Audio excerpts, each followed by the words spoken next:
আসসালামু আলাইকুম, সবাই কী অবস্থা, কেমন আছেন? আশা করি আপনারা সকলে ভালো আছেন। আল্লাহর দয়ায় আমি অনেক ভালো আছি। তো এখন যে এই দৃশ্যটা দেখতে পাচ্ছেন, এটা হলো মক্কা মসজিদুল আল হেরামে। এখানে যে এই জায়গাটা হলো পাঁচতলা, মসজিদুল আল হেরামের পাঁচতলার উপরে। এটা দেখেন কি সুন্দরভাবে ইয়ে করতেছে, এখানে এই খেজুর গাছগুলো লাগাইতেছে। পাঁচতলার উপরে এখানে খেজুর গাছ লাগাইতেছে, আর খেজুর গাছগুলা লাগাবে হাতিদের কলমে।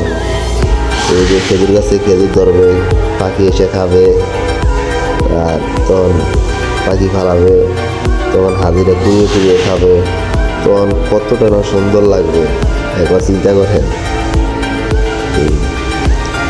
আল্লাহর কত একটা রহমত যে পাঁচতলার উপরেও খেজুর গাছ মানুষে লাগাইছে।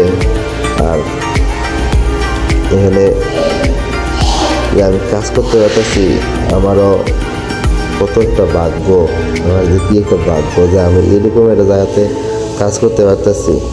আমি ভবিষ্যতে বলতে পারবো যে এইখানে এই খেজুর গাছগুলা আমার হাতে রোপণ করা, আর এখানে আমি কাজ করছি। মানুষকে আমি সবাইকে আমি গর্ব করে বলতে পারবো এগুলো আমি